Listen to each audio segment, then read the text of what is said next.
If you're going to replace the cornice because it's old and boring like that one, or it's damaged, the traditional way was to take the old one down. But now there's this new idea which is overlay cornice, and it's great. It's flat on the back so you can adhere it directly to the old cornice. It's also got some interesting facets in it, which means it looks more interesting than that one. It also means you don't have to pull the old cornice down, so you're reducing the chance of all that lead dust entering your home. Okay. We measure the length of the cornice along the bottom edge of the old cornice. Yep.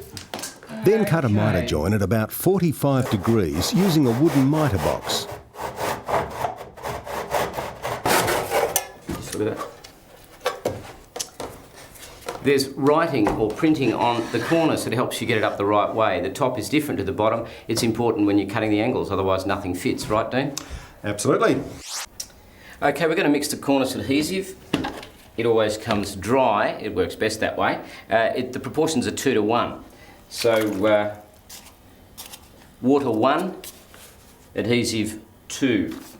And what the idea is you put it in the water and you just make sure the water's covering it, and you just leave that sit for between 1 and 3 minutes. Then you stir it and it works better. It doesn't get so lumpy.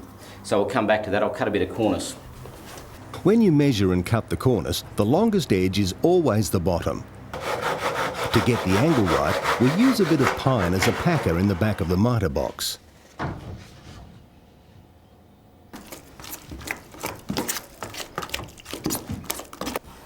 Once the adhesive is soaked for a while, it mixes easily, and we can then butter it down each side of the overlay cornice. Before putting the new cornice in position, we scrape through the old paint with a scouring knife. Right, Dean? This ensures that the adhesive keys directly to the wall. Getting the new cornice into position is certainly a two-person job, so you'll need your DIY buddy to help you do this. All right. Press it firmly into position and then use plasterboard nails to hold it there while the adhesive dries.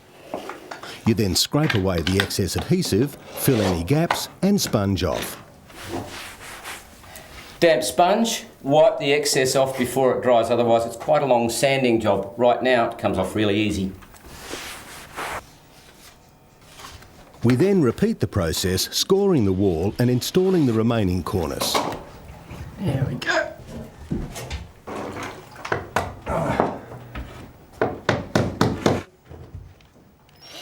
Where the walls are a bit hard, we use bugle head screws to hold the cornice in place. No, now I am. Okay.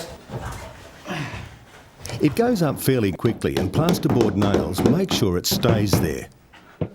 A quick clean off and our new overlay cornice looks great.